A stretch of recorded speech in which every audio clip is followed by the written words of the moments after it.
Je rappelle que l'Iran est une théocratie avec un système complexe. L'Iran, je rappelle, est un pays dominé par le Marja'iyya Shi'iyya, le Marja'iyya Diniya, le collège des religieux, qui ont un rôle quasiment sacré aux yeux du chiisme iranien. Ce sont eux qui forment un conseil, un clan à part, et qui déterminent les modalités de gouvernance du pays. Le président en Iran, c'est l'équivalent à peine d'un premier ministre. Toutes les prérogatives les plus importantes de l'État, les prérogatives régaliennes de l'État, sont entre les mains du guide suprême et de son entourage et des religieux qui composent le conseil religieux qui domine l'Iran. J'essaie en tout cas de simplifier la situation pour que vous puissiez bien comprendre. Donc en Iran, nous avons un système compliqué puisqu'il y a, un conseil, il y a les religieux, c'est le sommet, suprême du régime. Vous avez par la suite au lieu d'avoir l'armée, vous avez l'institut de l'armée classique et traditionnel, mais vous avez aussi les Bassidji, les Pasdaran, les gardiens de la révolution. Vous avez des institutions sécuritaires et militaires, voire des institutions paramilitaires qui détiennent un pouvoir élargi sur la société. On sait que entre 60 à 70% de l'économie iranienne est monopolisée ou dominée par des entreprises, par des commerçants ou par des commerces qui relèvent directement de l'autorité de ces institutions sécuritaires et paramilitaires qui ont aussi un rôle politique qui est de protéger le régime des mollahs, ce qu'on appelle le régime des mollahs, le régime iranien pour garantir sa pérennité. Donc la complexité du régime iranien fait en sorte qu'il a plusieurs couches.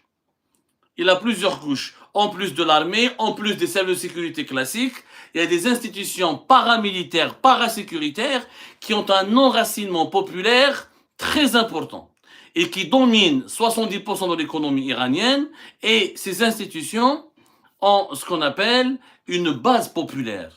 Ils ont une base populaire importante parce qu'il y a beaucoup de personnes en Iran qui se nourrissent du régime, qui vivent du régime.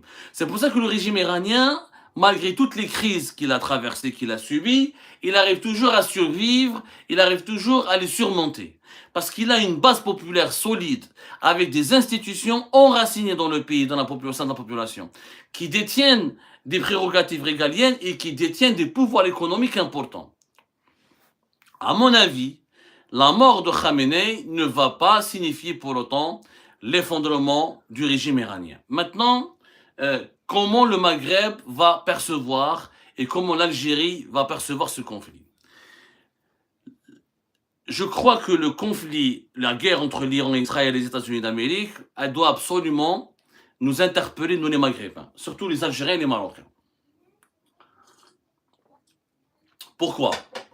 Auparavant, la guerre entre Israël et l'Iran, donc les États-Unis d'Amérique, Israël et l'Iran, était une guerre froide, était une guerre secrète, était une guerre diplomatique, était une guerre de réseau, une guerre d'influence ou une guerre indirecte avec ce qu'on appelle des proxys.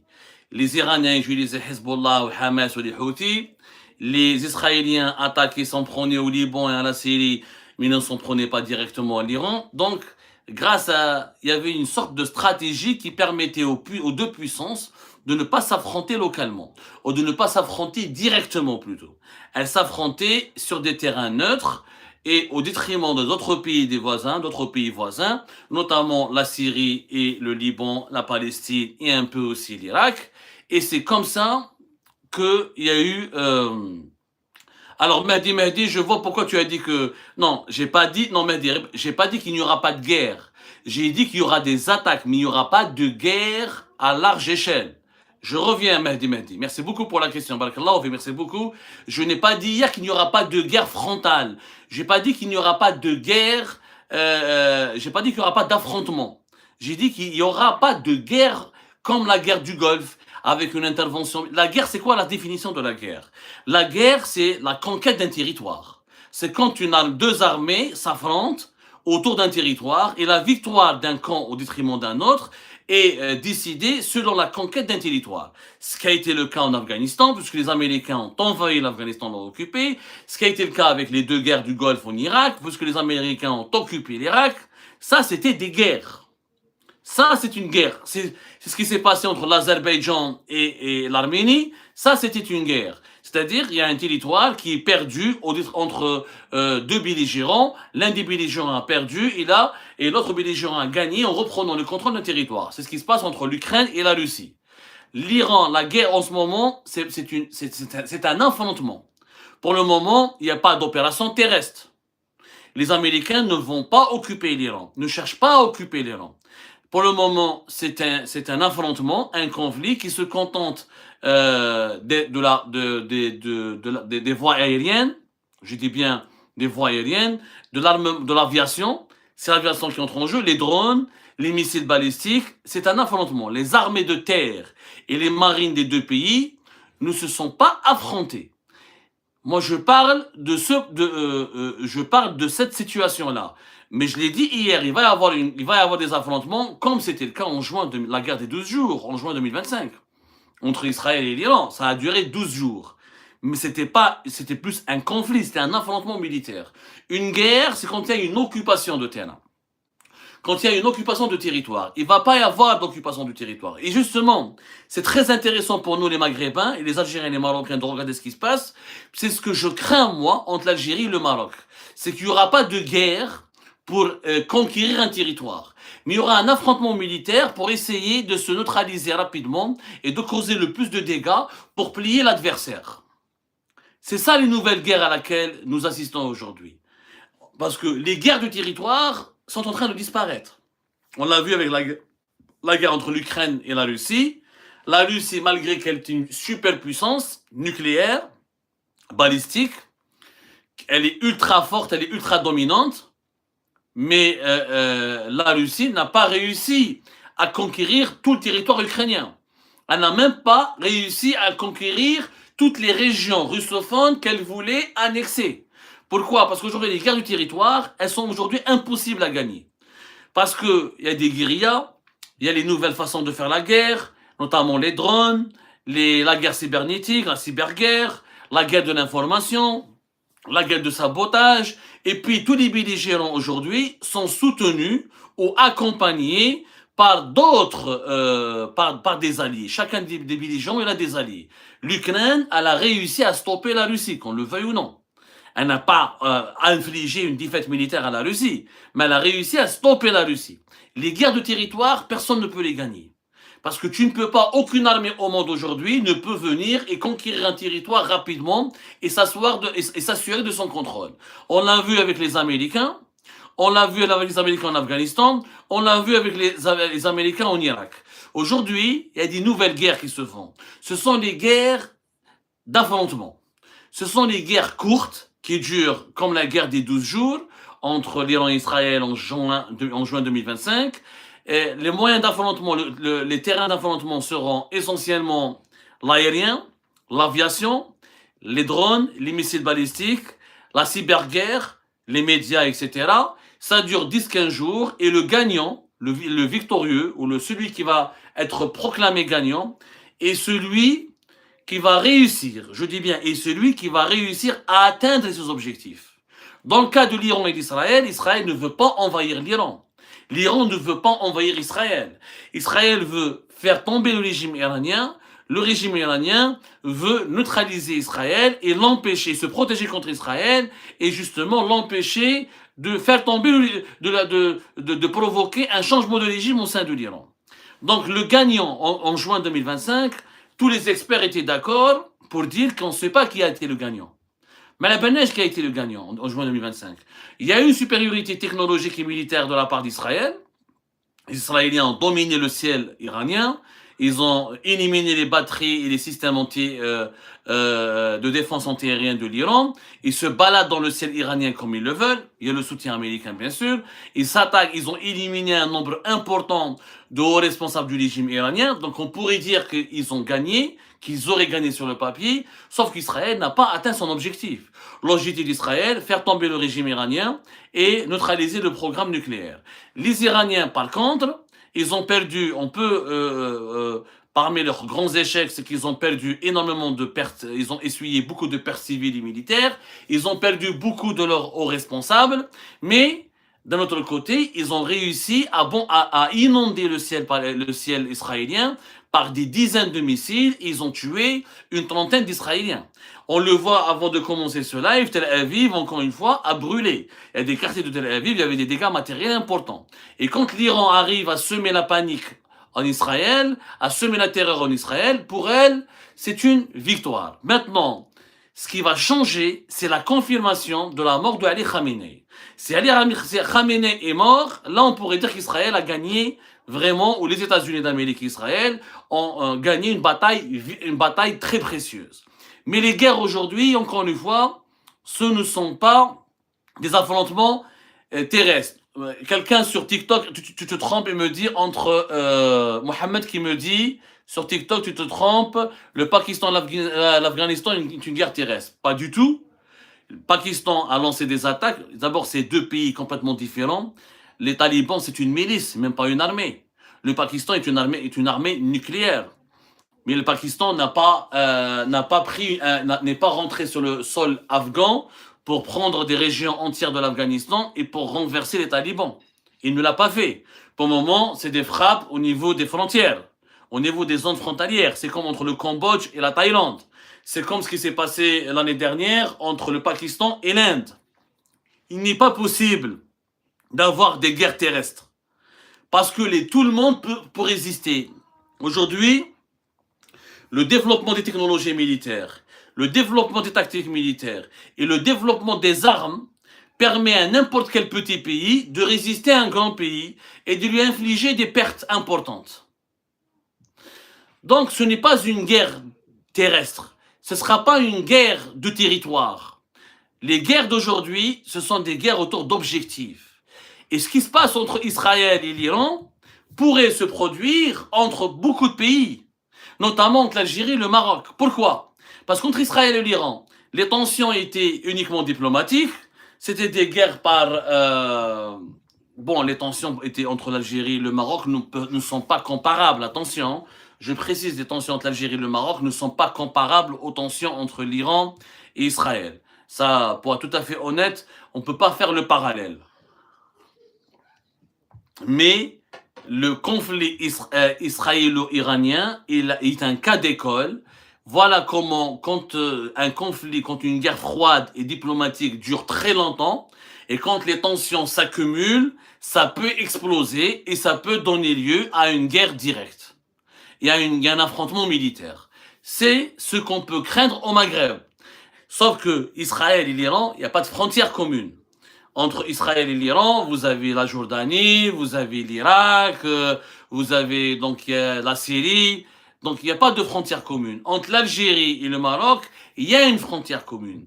C'est pour ça que je dis aujourd'hui, nous les Maghrébins, on doit tirer les leçons. Il vaut mieux quand il y a des guerres diplomatiques et des guerres fratricides médiatiques, et quand il y a de fortes tensions diplomatiques, et quand il y a des fortes rivalités, quand il y a la haine qui s'installe, il vaut mieux trouver un compromis trop rapidement avant de voir la situation se dégénérer potentiellement, faire un affrontement militaire. Et c'est un risque très élevé. C'est un risque très élevé. On le voit aujourd'hui. Regardez ce qui se passe entre le Rwanda et le Congo en Afrique, par exemple, entre l'Érythrée et l'Éthiopie, quand il y a des fortes tensions diplomatiques, etc. S'il n'y a pas un compromis, s'il n'y a pas des négociations qui ramèneront le bon sens et le calme, on peut aller malheureusement vers un affrontement militaire. Israël, elle a des objectifs naturellement assumés. Les Israéliens, encore une fois, veulent empêcher que l'Iran se dote de la bombe nucléaire. Ils veulent faire tomber le régime iranien. Donc, ce sont des objectifs assumés. Encore une fois, il ne s'agit pas de faire le parallèle entre le conflit entre Israël et l'Iran avec le conflit entre l'Algérie et le Maroc. Mais ce qu'il y a d'inquiétant, encore une fois, c'est que Israël a voulu empêcher les négociations pour un accord diplomatique entre les États-Unis d'Amérique et l'Iran. Et c'est qu'Israël elle a pesé de tout son poids pour entraîner les États-Unis d'Amérique dans ce conflit. En réalité, dans le monde aujourd'hui, quand il y a deux pays qui se détestent, qui se méfient, qui se haïssent, il y a d'autres acteurs régionaux qui entrent en jeu pour les entraîner vers la guerre. Et donc, une tension diplomatique ou une guerre froide, elle peut aboutir rapidement à une confrontation militaire. Ça, vraiment, il faut qu'on tire la leçon rapidement. On tire la leçon rapidement. Les Iraniens et les Israéliens n'ont pas voulu négocier, n'ont pas voulu faire des compromis. Chacun a campé sur ses positions. Peu importe qui a raison, qui a tort. Hein. Nous, on fait de l'analyse parce que on va pas faire du journalisme de l'épicerie ou du journalisme alimentaire. On va pas dire ah l'Iran est plus fort qu'Israël, l'Iran a la raison. Non, on fait pas de la morale. On est en train de faire de l'information. Il ne s'agit pas de dire qui a eu raison, qui a eu tort. Il s'agit d'expliquer une situation. C'est qu'aujourd'hui, le monde est traversé par de très fortes tensions diplomatiques et que ces tensions diplomatiques et ces guerres froides, auparavant, entre les États-Unis d'Amérique, à l'époque de la guerre froide, entre les États-Unis d'Amérique et l'Union soviétique, c'est resté une guerre froide. La confrontation militaire a été évitée parce qu'il y avait un accord tacite pour ne pas franchir une certaine ligne rouge. Aujourd'hui, malheureusement, il y a plus cet accord tacite, il y a plus cette ligne rouge, et l'accumulation, encore une fois, des tensions diplomatiques, et en plus l'emprise des réseaux sociaux, la haine qui est véhiculée par Internet, les guerres médiatiques, les guerres psychologiques, et provoquent rapidement une aggravation des tensions qui peuvent mener vers une confrontation militaire. Et ça, c'est inquiétant. Sarahatan, c'est inquiétant. Alors, il y a un impact politique sur le Maghreb. Maintenant, après cette guerre, l'Algérie qui, on va dire, appartient au front du refus, qui refuse la normalisation avec Israël, naturellement, elle est en train de suivre de près ce conflit. Parce que l'effondrement du régime iranien permettra à Israël de se débarrasser définitivement de ses adversaires dans la région. Dans le monde musulman, il faut dire la vérité, il n'y a que deux pays qui disent non à Israël, qui disent non ouvertement à Israël, qui criminalisent ouvertement Israël, qui diabolisent ouvertement Israël. C'est l'Iran et l'Algérie. On ne va pas parler du Yémen et du Houthi, c'est un pays divisé, la guerre civile, quasi inexistant, etc. Le Soudan, il est quasi inexistant. Mais les deux pays du monde musulman qui disent non à Israël et qui disent non, qui refusent la normalisation et qui utilisent même la lutte contre Israël ou comment dirais-je, qui font de leur politique anti-israélienne, de leur soutien à la cause sacrée palestinienne comme un élément fondamental de leur politique interne et de leur légitimité nationale, après l'Iran, c'est l'Algérie. La disparition du régime iranien, si elle se produit, et encore une fois, elle n'est pas certaine, ce n'est pas acté que le régime iranien pourrait s'effondrer. Mais s'il s'effondre, le front du refus, il restera que l'Algérie.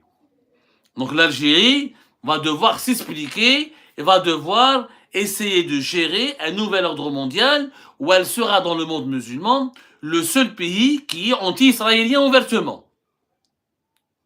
De l'autre côté, le Maroc, si le régime iranien chute, le Maroc va se frotter les mains, puisque le Maroc, il est allié avec Israël, c'est un allié militaire, il fait partie des accords d'Abraham, il fait partie d'un axe stratégique qui regroupe Israël avec les Émirats arabes unis, le Bahreïn, etc., qui forment un bloc autour d'Israël, qui sont des pays très anti-iraniens. Et le Maroc est l'un des pays les plus fervents défenseurs d'une normalisation des relations diplomatiques, voire d'un partenariat stratégique avec Israël. Si Israël gagne, le Maroc va bomber le torse, il va afficher des ambitions importantes, il va se sentir renforcé dans ses choix politiques et dans ses orientations politiques. Sauf que c'est le contraire qui se produit. Si c'est Israël qui perd la guerre, et c'est très peu probable que l'Israël perde la guerre, dans le sens où Israël a le parapluie américain. Il ne faut pas s'attendre à ce que les Iraniens peuvent causer beaucoup de dégâts en Iran.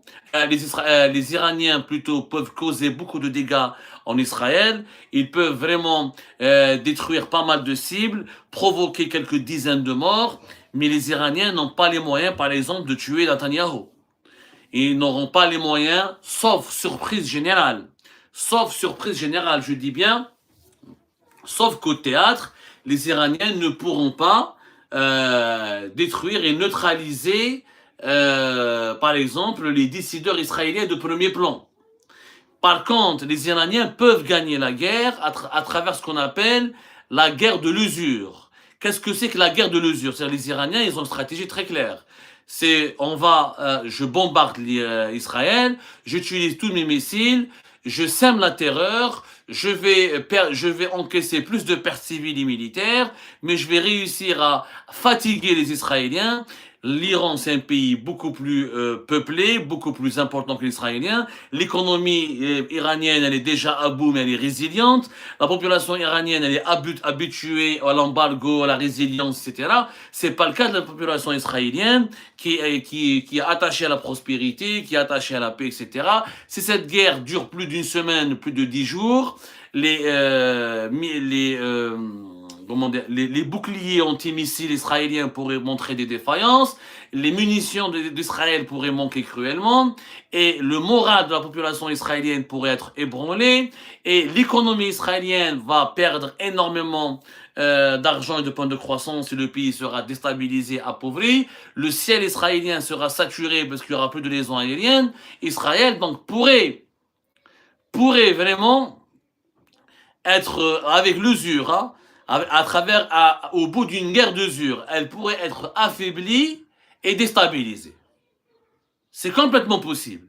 Et ça, c'est l'Iran qui va gagner. Parce que si le régime iranien, malgré Khamenei, soit assassiné, s'il ne tombe pas, et s'il ne fait pas de grandes concessions, et si au bout de 10-15 jours, il arrive à fatiguer les forces militaires israéliennes, notamment les systèmes antiaériens, et s'il arrive à causer des dégâts et à provoquer des explosions dans les plus grandes villes israéliennes, l'Iran peut sortir, si c'est pas vainqueur, ex aequo, au moins va sauver l'honneur. Et là, c'est Israël qui va reculer. C'est son prestige, c'est le mythe de sa toute-puissance, et c'est la supériorité militaire et technologique d'Israël qui ne sera pas établie de façon absolue. Et là, l'Iran pourrait gagner. Si l'Iran gagne, le Maroc et les alliés d'Israël dans la région seraient dans une situation inconfortable, voire même très désagréable, d'abord auprès de leur population, parce qu'auprès de leur population, les gens vont demander des comptes, ils vont se dire que la population marocaine n'est pas totalement favorable à l'alignement systématique du Maroc sur les positions israéliennes. Les populations dans plusieurs pays musulmans, même si l'Iran est un pays chiite, et Dieu sait qu'il y a des divergences importantes entre les chiites et les sunnites, sauf qu'on voit bien que les Israéliens, quand ils bombardent, ils tuent des enfants. On a vu une école à Téhéran qui a été totalement ravagée, etc. On voit que la guerre a fait beaucoup de pertes civiles, de victimes civiles, etc. Et que les opinions publiques arabes peuvent se solidariser avec l'Iran, même si l'Iran attaque et lance des missiles sur les capitales arabes comme Abu Dhabi, comme le Koweït, comme Bahreïn, comme Doha, etc., au risque de provoquer des morts civiles et au lieu de s'attaquer à des cibles militaires américaines comme c'est annoncé par les autorités iraniennes. Mais il est possible que cette guerre d'usure, que l'Iran mène une guerre d'usure. C'est-à-dire, je résiste, le régime ne tombe pas, la population ne se révolte pas contre le régime, l'armée iranienne, elle essuie beaucoup de pertes, mais elle a une capacité de riposte. La riposte, elle est toujours là. L'Iran, selon les experts, selon les notes des experts les mieux renseignés, les plus informés en ce qui concerne les questions, les questions de militaire et les questions de défense nationale, l'Iran a un stock important de missiles, notamment des missiles qui peuvent faire 2000 km. Et donc, ils peuvent atteindre tout le territoire israélien. Tout le territoire israélien. Donc, il est complètement possible que l'Iran résiste très longtemps, et si elle résiste très longtemps, elle va épuiser Israël, et elle va épuiser l'économie israélienne, et puis les États-Unis d'Amérique ne feront pas d'intervention militaire. Il n'y aura pas d'intervention militaire terrestre. C'est de cela dont je parlais hier. Il n'y aura pas d'intervention militaire terrestre. Les Américains ne vont pas envoyer des soldats pour occuper le sol iranien. Et là, je peux parier avec vous tout ce que vous voulez. Donc l'Iran a une chance de gagner si elle résiste, si le régime iranien résiste. Maintenant, le régime iranien est un régime opaque. On n'a pas une idée précise sur sa capacité de résistance. Est-ce qu'il peut résister au bout de 15 jours après la mort de Khamenei?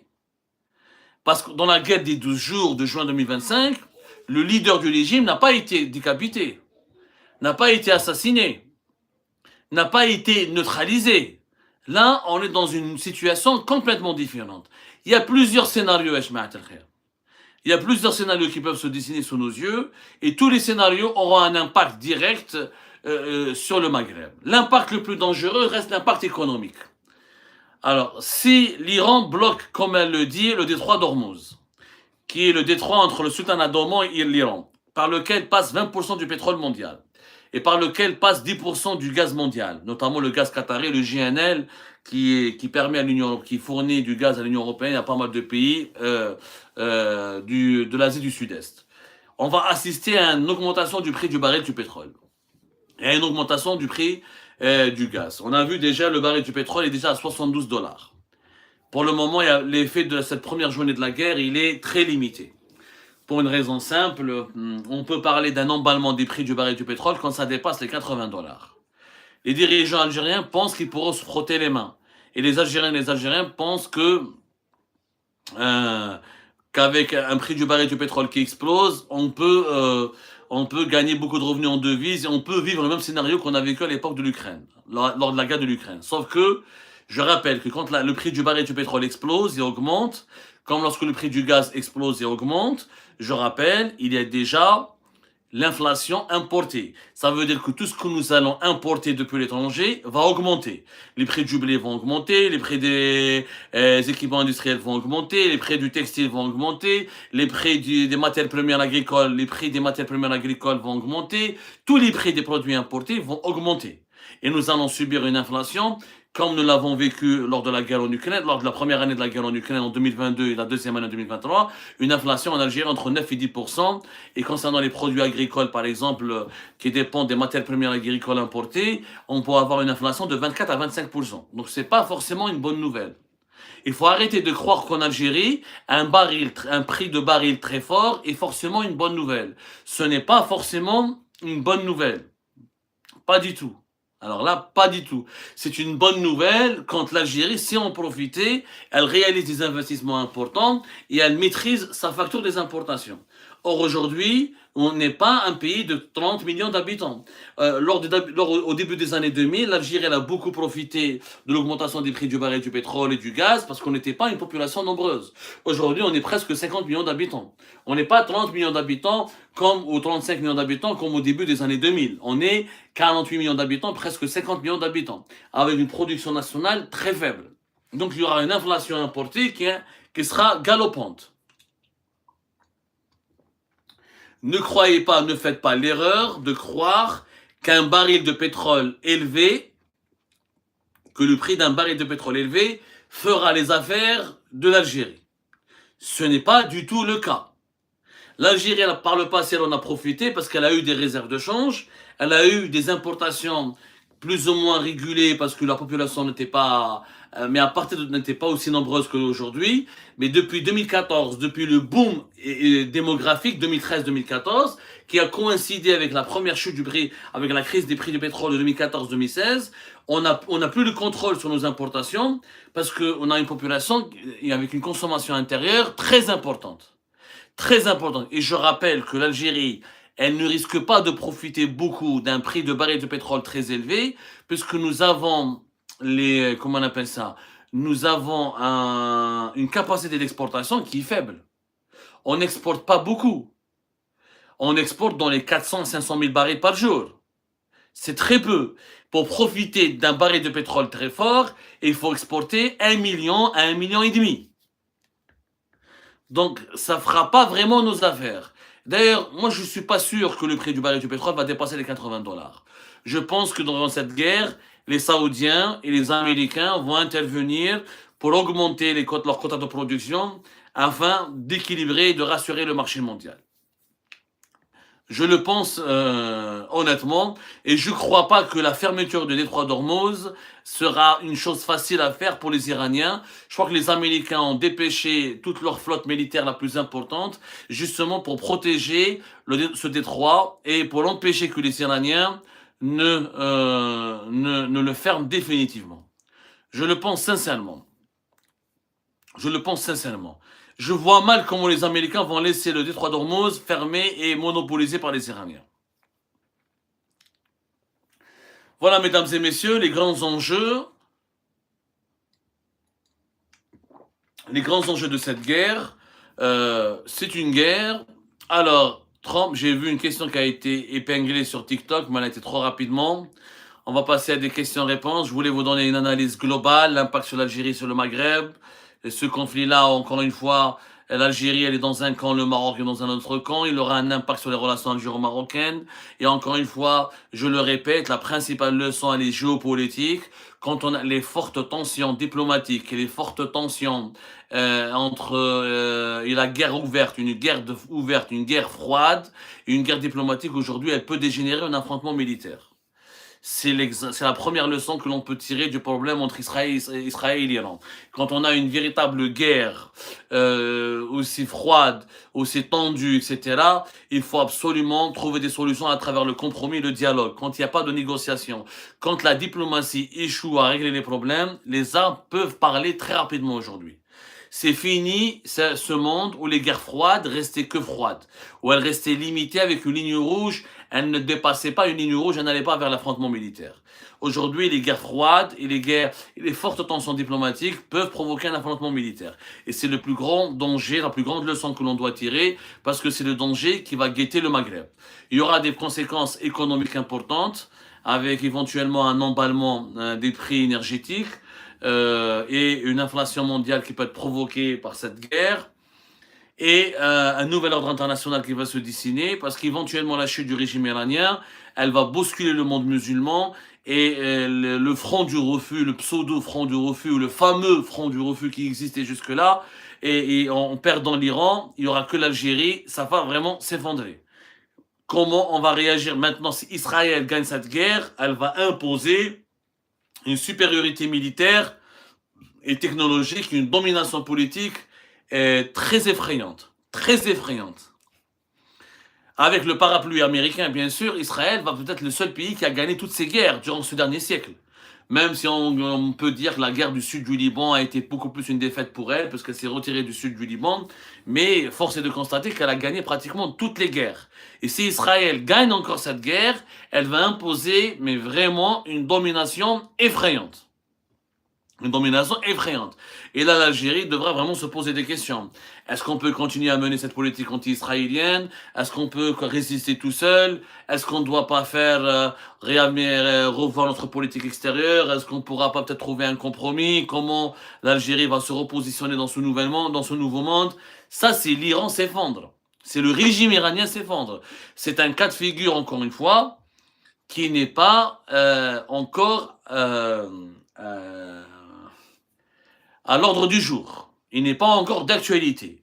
Même si Khamenei est officiellement annoncé est mort, le régime iranien peut encore survivre. D'ailleurs, on ne sait pas qui pourrait le remplacer, au cas où sa mort est annoncée officiellement. Ensuite, il faut savoir comment son remplaçant va réagir ou va interagir avec les États-Unis d'Amérique et Israël pour trouver un accord de paix. Le Patron sur TikTok, il nous dit « Abdou, pourquoi l'Algérie ne condamne pas les attaques iraniennes sur le monde arabe ?» Bon, c'est une bonne question. Condamner ces attaques-là serait peut-être interprété comme étant aussi une caution accordée à l'agression israélienne contre l'Iran. Parce qu'il ne faut pas oublier que c'est Israël et les États-Unis qui ont agressé les premiers. Il ne faut pas inverser les rôles. Les Iraniens officiellement affirment attaquer des pays qui abritent des bases militaires américaines et affirment qu'ils attaquent les bases militaires américaines. Sauf qu'on le voit effectivement que ces attaques iraniennes ne touchent pas les bases militaires. Elles touchent autre chose. Elles touchent des cibles civiles comme un hôtel par exemple à Dubaï. C'est très difficile de se positionner dans cette affaire, franchement. Moi, j'aurais été au pouvoir en Algérie, j'aurais dénoncé les deux. J'aurais dénoncé l'agression israélienne et j'aurais dénoncé les attaques contre les pays arabes. J'aurais dénoncé les deux, comme ça j'aurais une position neutre. Parce que les Iraniens, ils ont le droit de se défendre Ils ont complètement le droit de se défendre, mais c'est pas en attaquant un hôtel à Dubaï qu'ils vont se défendre. J'ai l'impression qu'on répète les mêmes. Pourquoi je pense que l'Iran est beaucoup plus proche de la défaite que de la victoire? Parce que rappelez-vous, lors de la première guerre du Golfe, Saddam Hussein faisait la même chose. Il lançait des attaques contre des pays arabes lors de l'invasion du Koweït et ça touchait pas vraiment des bases militaires. Ahmed, tu penses que la relation entre l'Arabie Saoudite et les Émirats vont connaître un réchauffement? Absolument. Absolument. Les Émirats arabes unis et l'Arabie saoudite vont enterrer leurs divergences et vont s'unir. Il faut vraiment, il n'y a qu'en Algérie où on a exagéré le poids des divisions et des tensions entre Abu Dhabi et Riyad.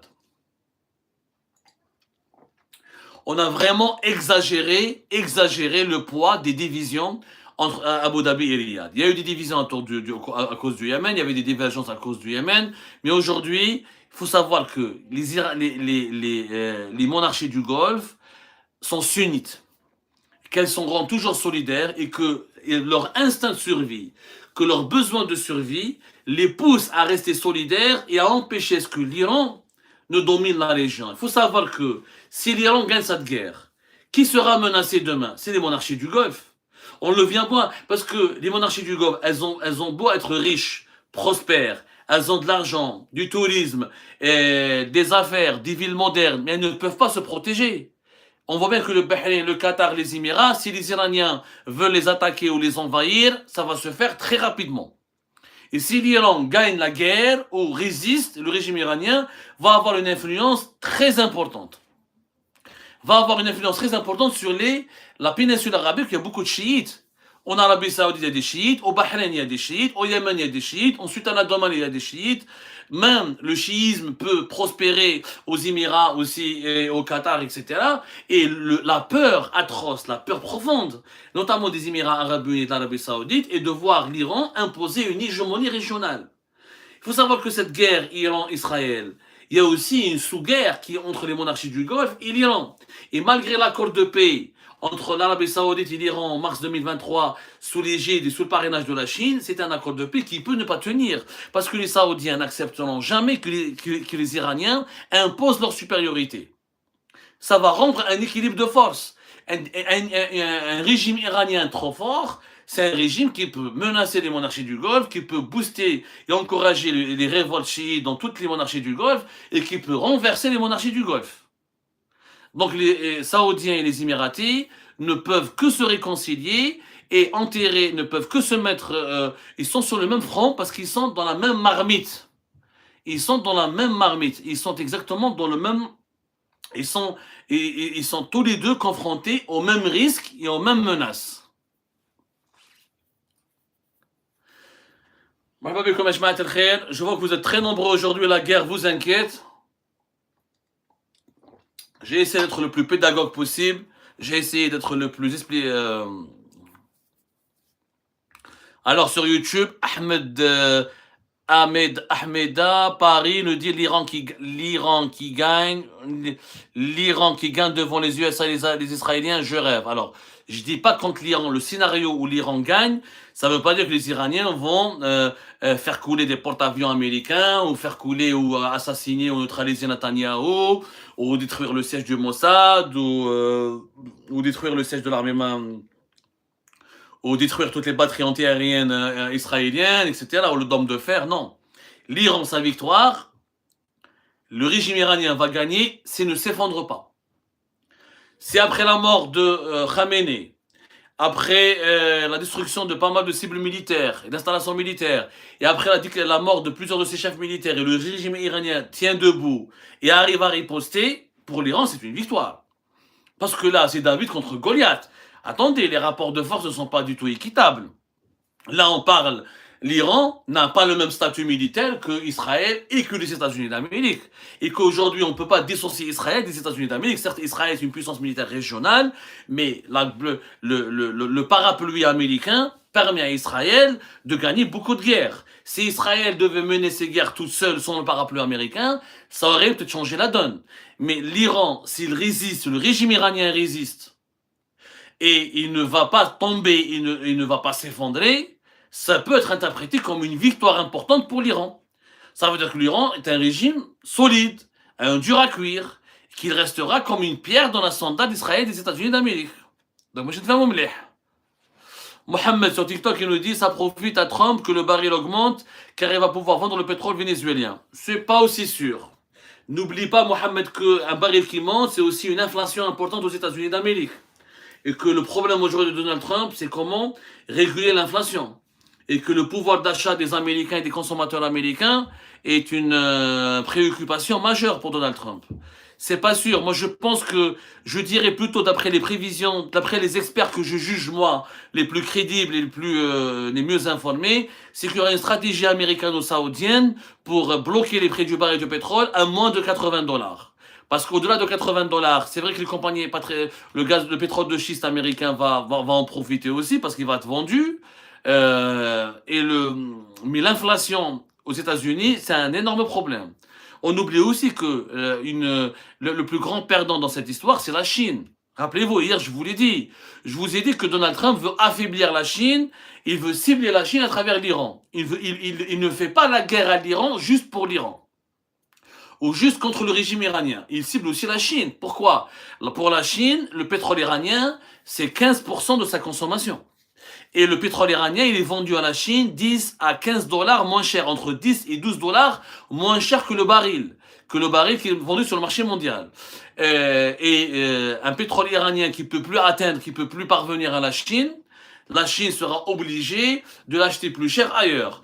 On dit que d'après des notes et des notes de synthèse provenant des centres de recherche en Chine et des médias chinois, que la Chine a préparé un scénario, elle a fait ses prévisions et qu'elle a stocké beaucoup de barils de pétrole pour se préparer éventuellement à cette coupure, à cette privation du pétrole iranien. Mais la Chine va vraiment avoir elle va vraiment avoir beaucoup de difficultés à gérer les conséquences économiques de cette guerre.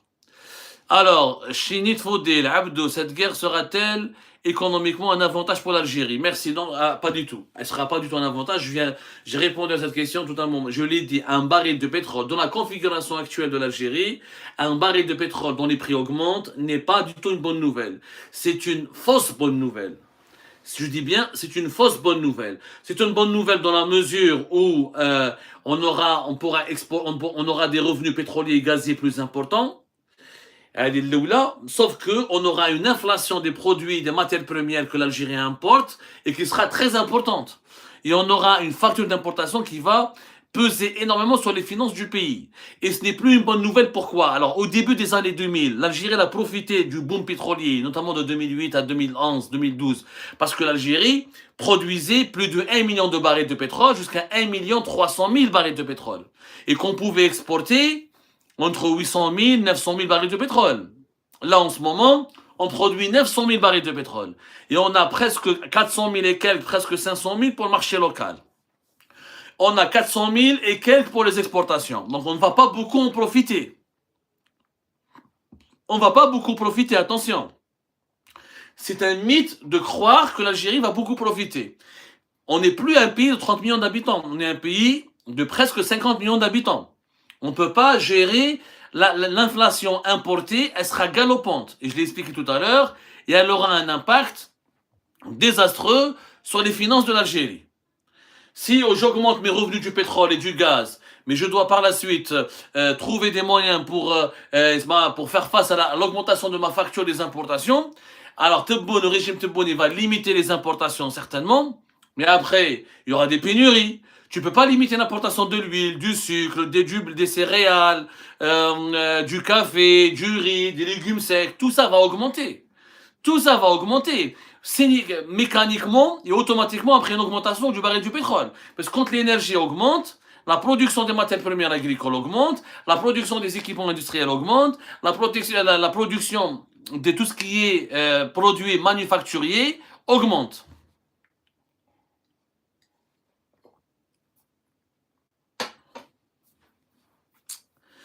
Allez, on rajoute 10 minutes encore et on termine ce live, comme ça à minuit. On va les refaire une autre, on va actualiser les informations encore une fois. Et on fera un deuxième live demain, Inch'Allah. Alors, une autre question sur YouTube peut-être?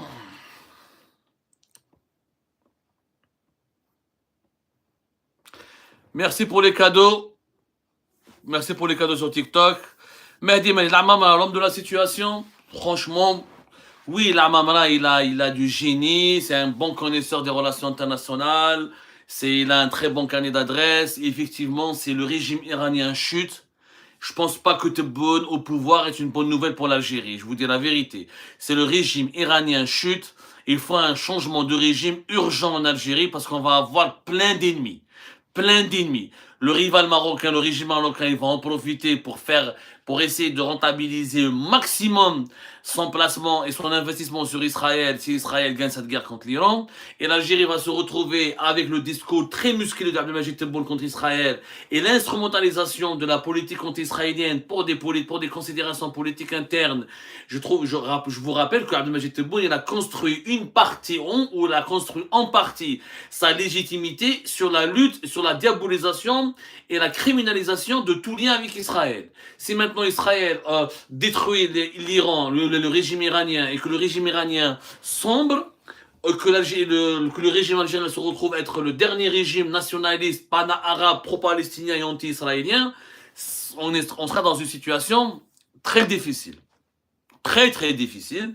Donc je pense qu'il est clair que un homme comme l'Amamra pourra gérer sa situation avec beaucoup plus de sagesse. Il faudra que le régime algérien se déradicalise, qu'il fasse des efforts pour trouver sa place dans cette nouvelle sur cette nouvelle scène internationale complètement chamboulée. L'effondrement du régime iranien, ça sera un cataclysme.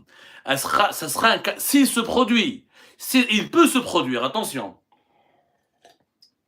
Plusieurs experts disent que c'est vrai que le régime iranien il a survécu plus de 50 ans, il a survécu pratiquement 4 décennies, voilà, 4 à 5 décennies à toutes ces crises, il a relevé tous les défis, mais là aujourd'hui avec la mort de Khamenei, est-ce que sa succession pose problème? Vous avez une population qui se révolte de plus en plus, qui en a marre de l'isolement, qui en a marre de l'embargo international, qui en a marre de la théocratie, qui en a marre de cet Iran qui est géré par des religieux déconnectés de la réalité. Donc, il faut savoir que le régime iranien aujourd'hui, il peut tomber. Il y a un contexte économique qui est très dur pour l'Iran aussi, un contexte économique vraiment dur pour l'Iran, avec une inflation énorme, avec une misère sociale énorme, avec un appauvrissement énorme. L'économie iranienne, elle a montré des signes d'affaiblissement très dangereux, et puis les Iraniens, ils voient bien que les Chinois et les Russes ne font rien pour eux. Les Chinois, ils peuvent faire quoi? Envoyer des aides. Comment est-ce que la Chine va oser entrer en confrontation militaire avec Israël et les États-Unis d'Amérique? J'en doute. Et puis la Chine, elle est bloquée parce que l'argument officiel des États-Unis d'Amérique et d'Israël est d'empêcher l'Iran d'avoir une bombe nucléaire pour déstabiliser la région, pour protéger la sécurité régionale. Comment la Chine peut justifier une intervention auprès de l'Iran? Et est-ce que la Chine a la capacité d'intervenir au niveau de... La Chine n'a jamais mené une guerre extérieure. Très loin de ses frontières. La dernière intervention militaire chinoise était en 1950, les années 50, en Corée, dans la guerre de Corée. L'armée chinoise, on ne sait pas ce qu'elle vaut.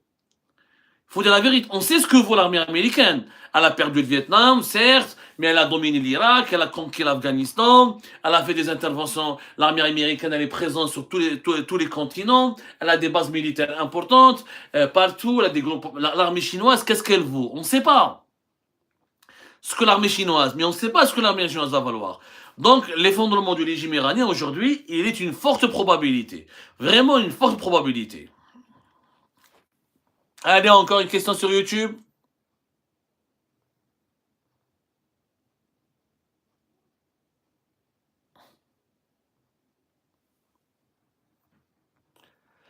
Allez.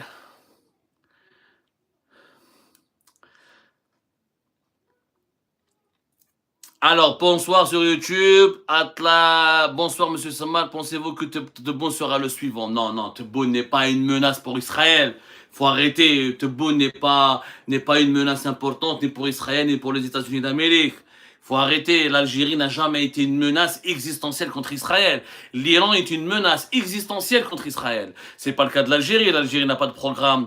D'abord, elle est très loin d'Israël, géographiquement. L'Algérie n'a pas de programme d'enrichissement de l'uranium, n'a pas un programme pour fabriquer la bombe nucléaire. L'Algérie n'a pas de technologie militaire importante. Elle ne fabrique pas des drones iraniens comme les drones iraniens, des drones sophistiqués comme les drones iraniens. Elle ne fabrique pas des missiles qui font 2000 km comme les missiles iraniens.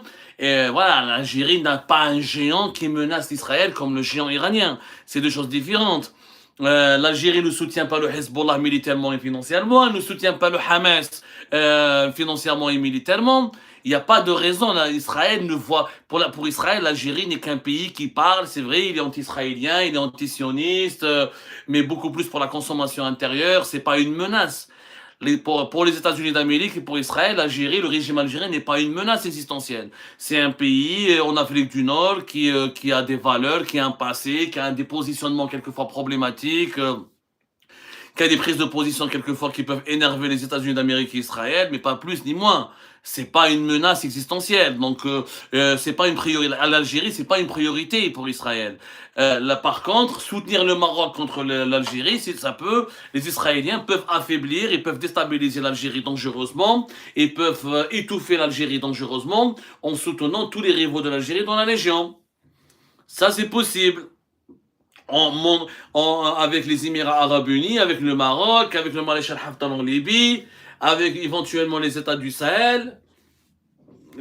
Israël, si elle règle le problème du régime iranien, elle va vouloir par la suite, le deuxième objectif d'Israël à mon avis, c'est de normaliser toutes ses relations avec le monde arabe, le voisinage et le monde musulman, et d'imposer à tous les pays arabes et musulmans son existence, et la reconnaissance officielle de son existence. Et à ce moment-là, oui, il est possible. Il est possible mais les Israéliens ne vont, pour déranger l'Algérie ou pour la déstabiliser, n'ont pas besoin d'user de grands moyens. Ils peuvent miser sur ses rivaux. Ils peuvent susciter, on voit bien qu'il y a une droite israélienne, il y a des lobbies israéliens qui suscitent beaucoup, qui soutiennent beaucoup le MAC, le mouvement pour l'autodétermination de la Kabylie. Donc la carte du séparatisme, la carte de la division de l'Algérie, empêcher l'Algérie de profiter des investissements internationaux, de profiter d'une certaine modernisation grâce à des investisseurs étrangers, de conquérir des marchés internationaux. Ça, c'est complètement possible. Ça, c'est possible. Mais l'Algérie n'est pas une menace existentielle pour le régime, pour Israël, comme le régime iranien. On est l'Iran est un véritable géant. Là, le régime algérien, c'est du carton par rapport au régime iranien. Et l'Iran fabrique des armes, elle fabrique des chars, elle fabrique des voitures. Elle est en train de fabriquer, elle essaie de fabriquer une bombe nucléaire. Non, c'est pas un pays de Hamoud Boualam ou de Qalbelouz. L'Iran est une véritable puissance. Qu'on le veuille ou non, c'est une véritable puissance régionale et locale avec des fondamentaux solides. C'est pas le cas de l'Algérie. L'Algérie, c'est un pays important dans la région, en Afrique du Nord. Mais il faut pas déconner, on n'est pas d'ailleurs, aucun pays maghrébin n'est véritablement une puissance. L'Algérie, le Maroc, tout ça, la Tunisie, on est des pays ultra sous-développés par rapport à l'Iran. On n'a pas les mêmes infrastructures économiques, on n'a pas les mêmes infrastructures militaires. On achète des armes à la Russie, mais on n'a pas les drones, on n'a pas les missiles balistiques, on n'a pas les moyens militaires dont l'Iran dispose. Donc il faut arrêter de croire que l'Algérie peut hanter ou peut déstabiliser Israël. Les Israéliens le savent très bien. Et d'ailleurs, c'est pas du tout une priorité. La priorité d'Israël, c'est de sécuriser son voisinage, d'éliminer toutes les forces qui lui sont hostiles dans son voisinage immédiat. Maintenant, sur Axe qui va être dans le nouvel ordre mondial qui va être dessiné, quelle est la place de l'Algérie? Alors là, ça va être très compliqué de trouver des réponses. Est-ce que l'Algérie va pouvoir s'adapter à un nouvel ordre mondial où le régime iranien se serait effondré, où Israël impose une supériorité militaire et technologique et donc une forte domination politique? Ça va être un problème. Vraiment, ça va être ça va être problématique. Je pense qu'il nous faut un autre président que Tebboune pour adopter un autre langage, beaucoup moins radical. Il nous faut quelqu'un comme Bouteflika, quelqu'un qui est sage, qui est pragmatique, qui saura défendre les intérêts suprêmes de l'Algérie, qui saura défendre sa sécurité nationale faisant de bons choix qui peuvent nous garantir la paix à nos frontières et la sécurité à nos frontières, tout en respectant l'impératif de développement. Voilà, mesdames et messieurs, je pense que nous vous avons été utiles. On ne va pas beaucoup s'attarder aujourd'hui. On va suivre ce qui va se passer autour de ce conflit et on vous donnera rendez-vous, Inch'Allah, demain pour d'autres explications, d'autres éclairages, d'autres décryptages et d'autres analyses. On va suivre encore l'actualité qui évolue, on ne sait pas, on attendra. Alors, ce qu'il faut absolument suivre maintenant, c'est la confirmation officielle de la mort de Khamenei. La mort de Khamenei, encore une fois, est pour moi une étape importante dans ce qui pourrait être aujourd'hui une préfiguration pour la chute du régime iranien. Et je pense que cette guerre va durer au moins une dizaine de jours d'ici la fin du mois du Ramadan. Et ce sera un grand test pour Israël et les États-Unis d'Amérique et pour l'Iran. On verra ce que la Chine pourra faire pour l'Iran. On verra enfin la solidité du régime iranien. Et encore une fois, surveiller de près ces événements parce que nous sommes à l'aube d'un nouvel ordre régional et international et face auquel l'Algérie doit s'habituer, doit s'adapter. Elle doit relever le défi de trouver une nouvelle place parce que le monde est en train de muter, est en train de changer dangereusement.